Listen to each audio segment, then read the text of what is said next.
Bismillahirrahmanirrahim. Assalamualaikum warahmatullahi ta'ala wabarakatuh. Alhamdulillahirabbil alamin, nahmaduhu wa nasta'inu wa nastaghfiruhu wa na'udzu billahi min syururi anfusina wa min sayyiati a'malina. May yahdihillahu fala mudhillalah wa may yudlil fala hadiyalah.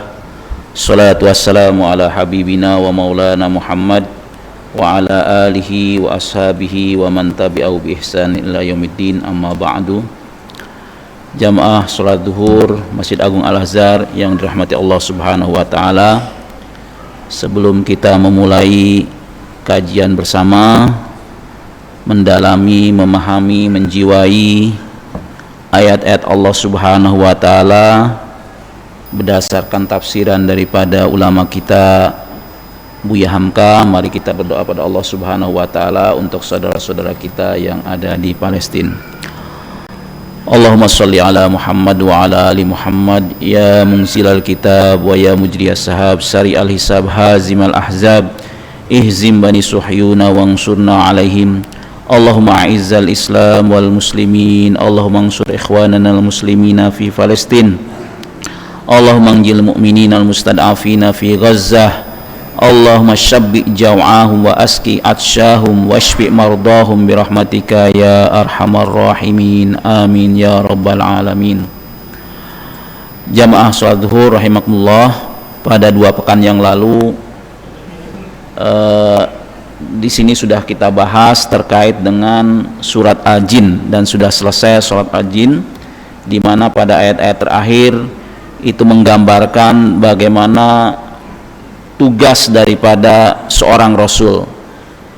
Ya, sebelumnya di situ banyak sindiran dalam surat Jin itu terhadap orang-orang Quraisy, di mana jin sebagai makhluk gaib saja itu beriman kepada Allah Subhanahu wa taala, tetapi orang-orang kafir tetap membantah akan kebenaran Allah Subhanahu wa taala, akan keesaan Allah Subhanahu wa taala, bahkan menantang Nabi Muhammad SAW untuk mendatangkan azab kepada mereka kalau memang betul apa yang disampaikan oleh Nabi Muhammad itu adalah sesuatu yang benar. Tetapi disinilah kemudian Nabi Muhammad menjelaskan tentang konsep tauhid di dalam surat Jin itu sendiri, bahwa Nabi Muhammad itu bertugas hanya menyampaikan amanat dari Allah Subhanahu wa taala dan menjalankan perintah-perintah Allah Subhanahu wa taala.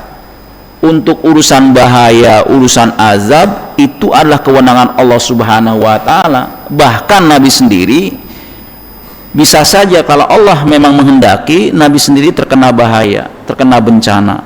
Nah, ini prinsip tauhid, bahwa seorang rasul tugasnya adalah menyampaikan amanah, sementara urusan madarat, urusan manfaat itu adalah kewenangan Allah Subhanahu wa taala. Nah, ini supaya memang kita sebagai manusia belajar dari sini bahwa semuanya adalah kewenangan Allah Subhanahu wa taala. Kita sebagai penerus Nabi bertugas hanya menyampaikan apa-apa yang disampaikan oleh Rasulullah dan apa-apa yang memang diamanahkan oleh Allah Subhanahu wa taala untuk menyampaikan kebenaran keesaan Allah Subhanahu wa taala. Selanjutnya dalam surat yang ke-73 itu adalah surat Al-Muzammil. Nah, surat Al-Muzammil ini memang surat yang sangat menarik sekali karena terkait dengan peran dan juga bagaimana beban yang sangat berat yang diemban oleh Nabi Muhammad SAW. Al-Muzammil adalah panggilan kasih sayang Allah Subhanahu wa taala kepada hambanya Nabi Muhammad SAW. Al-Muzammil ada 3 pengertian di sini. Pertama adalah ini karena Nabi Muhammad SAW setelah beliau itu bertahanus, bermeditasi di Gua Hira, kemudian bertemu dengan malaikat Jibril, Nabi Muhammad itu kemudian menggigil, ya, kemudian datang kepada istrinya Siti Khadijah, kemudian beliau katakan zammiluni zammiluni, selimutilah aku, selimutilah aku. Nah, Al-Muzammil diambil dari pengertian ini. Tapi ada pengertian kedua, ada makna majazi, bahwa Al-Muzammil ini menggambarkan begitu beratnya tugas dan tanggung jawab seorang Rasul Nabi Muhammad SAW untuk menyampaikan amanah dari Allah Subhanahu wa taala. Jadi Al-Muzammil itu adalah beban dan tanggung jawab yang harus diemban oleh Rasulullah SAW. Nah, sehingga dikatakan selimutilah, karena terlalu berat beban Nabi Muhammad SAW. Kemudian pengertian yang ketiga adalah Al-Muzammil ini diartikan bahwa pada malam hari Rasulullah SAW tidur enak gitu kan, kemudian dibangunkan oleh Allah Subhanahu wa taala supaya bangun, ya, karena ada sesuatu yang ingin disampaikan dan itu akan diteruskan kepada umatnya Nabi Muhammad SAW. Maka di dalam surat Al-Muzammil ayat pertama dikatakan, ya ayyuhal muzammil, wahai yang berselimut. Ya, tadi pengertiannya, ini adalah panggilan kasih sayang Allah Subhanahu wa taala kepada Rasulullah SAW. Qumil laila illa qalila. Kata-kata kumi ini adalah, kalau kum kan secara letterlek artinya bangun, tetapi maknanya adalah dia itu adalah dirikanlah sholat, bangun tapi untuk mendirikan sholat. Makanya kalau di dalam Al-Quran dikatakan aqimus sholah, dirikanlah sholat. Nah, sholat itu qiyamul lail. Nah, qiyamul lail itu bukan hanya bangun biasa saja, tetapi itu adalah bangun di tengah malam dan sholat malam. Ya, jadi kata-kata kumil laila ini identik dengan sholat malam. Kumil laila illa qalila, kecuali sedikit. Nah, sedikitnya apa? Sedikit untuk beristirahat. Jadi, hai orang yang berselimut, bangunlah untuk sholat malam kecuali sedikit saja untuk beristirahat. Nisfahu, setengahnya saja. Jadi setengahnya untuk tidur, setengahnya untuk sholat. Nisab, ya. Nisfahu awingkus minhu qalila, atau istirahatmu kurangi sedikit. Nah, kalau hamka mengatakan kalau tadi setengah, ya berarti untuk istirahatnya sepertiga saja. 2/3 adalah untuk sholat gitu. Auzid alaihi, atau kalau memang sangat capek atau nggak bisa, ya sudah, kalau begitu 2/3 untuk istirahat, 1/3 adalah untuk sholat malam. Jadi Allah mengajarkan kepada Nabi Muhammad, meminta kepada Nabi Muhammad, paling tidak 1/3 malam itu adalah untuk sholat malam. Warattilil Qur'ana tartila, dan bacalah Al-Quran dengan pelan-pelan. Makanya kalau kita tuh dipinta untuk membaca Al-Quran itu tartil. Tartil itu pelan-pelan, nggak usah tergesa-gesa gitu kan.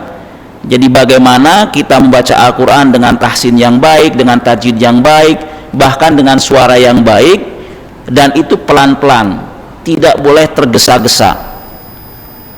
Jadi kalau sholat imam, alhamdulillah kalau di Al-Azhar bukan panjangnya ayat surat, tetapi tartilnya, ya, enak dibacanya, makhraj hurufnya benar gitu kan. Karena apa? Karena itu akan berdampak, ya, tidak hanya yang pada paham Al-Quran, paham bahasa Arab, tapi bagi yang tidak paham bahasa Arab pun itu akan menjiwai, ya. Karena apa? Ada getarannya, ya, getaran daripada bacaan yang mudah itu ataupun yang pelan-pelan itu. Bahkan ketika sahabat itu, Anas bin Malik itu ditanyakan tentang bagaimana bacaan Al-Qur'annya Rasulullah SAW, dikatakan, kata Anas bin Malik itu, Rasulullah itu bacanya pelan-pelan dan panjang. Nah, kalau Rasulullah pelan-pelan dan panjang, jadi dibaca pelan-pelan dan panjang. Bismillahirrahmanirrahim. Nah, jadi pelan-pelan. Ar-Rahman Ar-Rahim. Jadi memang setiap ayat beliau berhenti, ya, karena diharapkan dari bacaan itu tidak hanya dari mulut kita, tetapi juga memang itu dipahami, ya. Setiap bacaan apalagi dalam waktu sholat itu diharapkan dipahami betul, ya. Ketika iyyaka na'budu wa iyyaka nasta'in, itu tidak asal lewat saja, tetapi kita pahami betul, hanya kepadamu lah. Apalagi kalau udah bahasa balaghahnya itu, ya, iyyaka, kenapa kepada kamu dulu baru na'budu kan? Itu kan ada filosofinya kan, ada pengertiannya kan, gitu kan. Hanya kepadamu lah na'budu wa iyyaka, hanya kepadamu lah kami minta pertolongan, ya. Itu dipahami. Bahkan bagaimana supaya pemahaman itu masuk ke dalam jiwa kita, menguatkan jiwa kita. Iyyaka na'budu wa iyyaka nasta'in. Jadi pelan-pelan, warattilil qur'ana tartila. Membaca tartil itu lebih enak gitu kan. Nah, di sini kenapa Rasul diperintahkan untuk bangun malam, ya, Al-Muzammil bangun malam, tengah malam, minimal sepertiga, kemudian membaca Quran dengan bacaan yang pelan-pelan, dipahami, dihayati. Karena itu menyambung dengan ayat berikutnya. Inna sanulki alaika qaulan tsaqila. Sesungguhnya aku akan sampaikan kepada kamu qaulan tsaqila, kata-kata yang berat.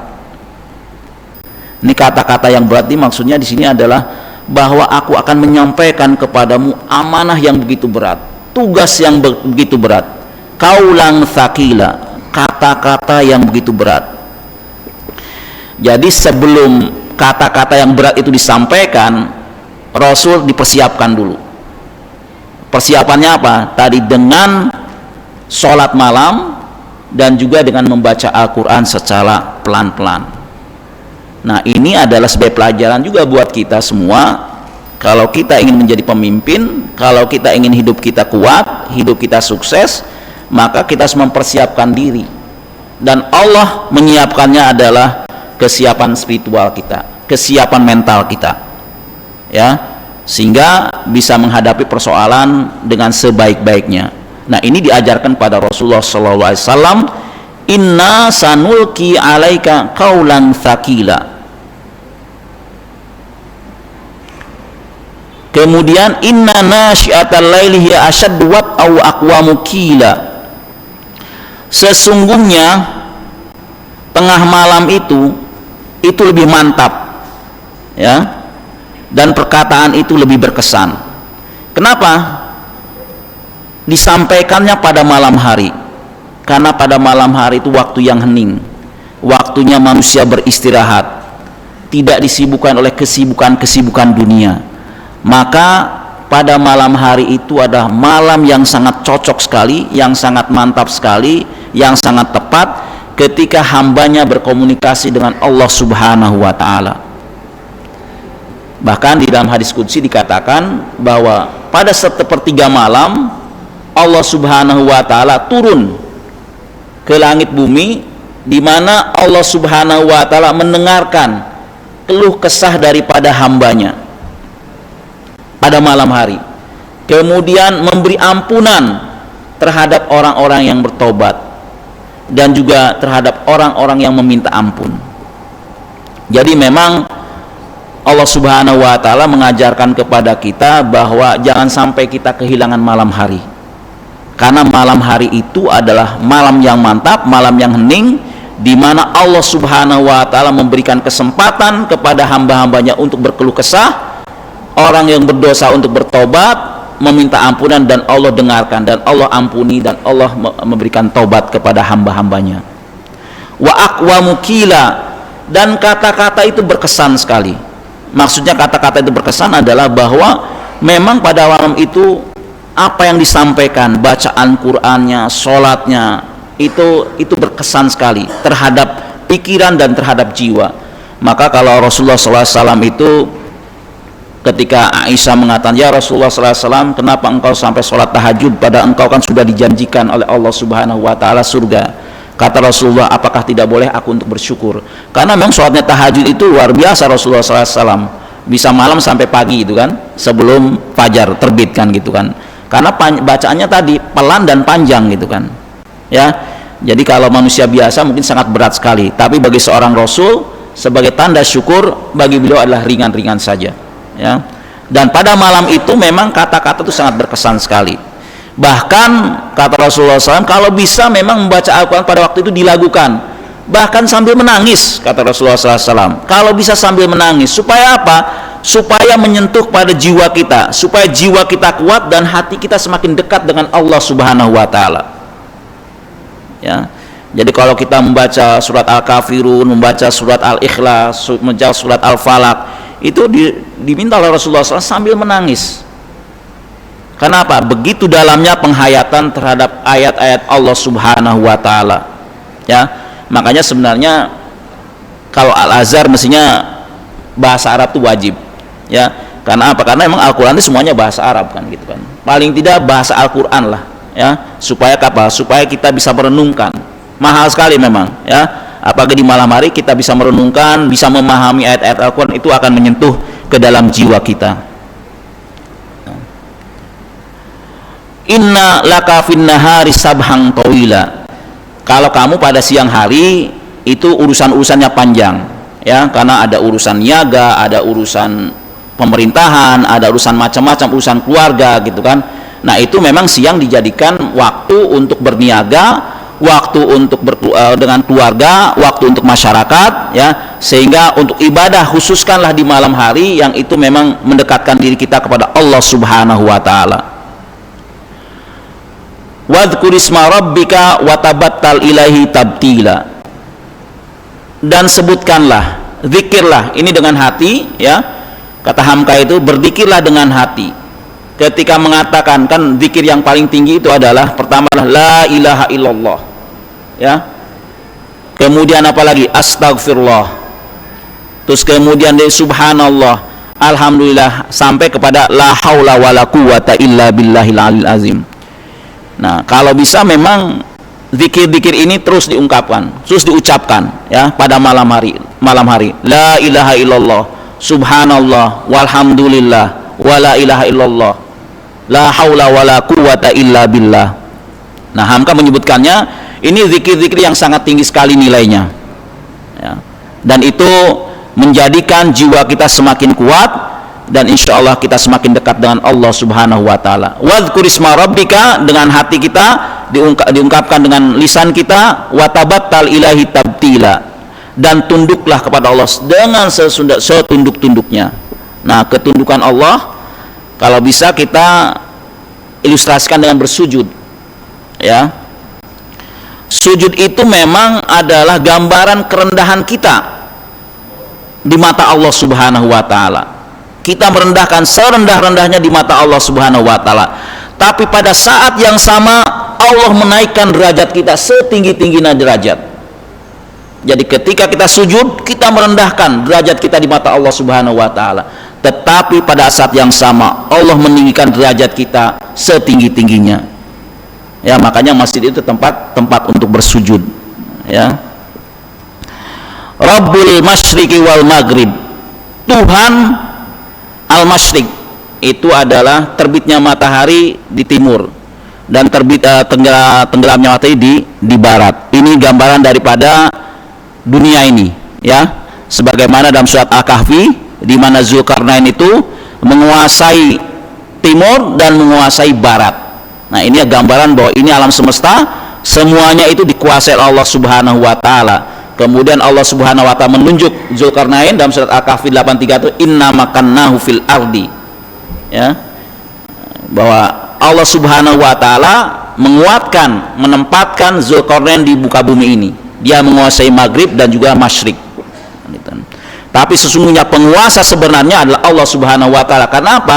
Karena Zulkarnain mengatakan, qala inni hadza rahmatun mir rabbi, ini semuanya adalah rahmat Tuhanku. Fa idza jaa wa'du rabbi ja'alahu dakka. Kata Zulkarnain, walaupun aku menguasai maghrib dan masyrik, bahkan aku menciptakan tembok yang luar biasa sehingga Ya'juj dan Ma'juj tidak masuk, tetapi kalau seandainya janji Allah datang, ja'alahu dakka, maka ini akan hancur. Wa kana wa'du rabbi haqqan, dan janji Tuhanku itu adalah pasti. Nah, itu sekali Zulkarnain yang itu sudah dijanjikan oleh Allah Subhanahu wa Ta'ala, dia berkuasa. Walaupun dalam tafsir Hamka dikatakan Zulkarnain itu bisa jadi anaknya muridnya Aristoteles, bisa jadi Alexander the Great, bisa jadi adalah penguasa Cina waktu itu, ya. Jadi ini banyak tafsiran, ya. Cuman hanya dikatakan Dzulkarnain, orang yang punya dua tanduk, kan begitu. La ilaha illa huwa fattakhidhu wakila. Tidak ada Tuhan kecuali Dia. Pada akhirnya memang kita berujung kepada konsep tauhid bahwa tidak ada Tuhan selain Dia. Fattakhidhu wakila. Hai Muhammad, fattakhidhu wakila. Jadikanlah Dia sebagai pelindung. Nah, di dalam surat Al-Jin kemarin disebutkan bahwa Rasulullah SAW tidak berlindung kepada pamannya, tidak berlindung pada orang lain, tetapi dia hanya berlindung pada Allah Subhanahu wa Ta'ala.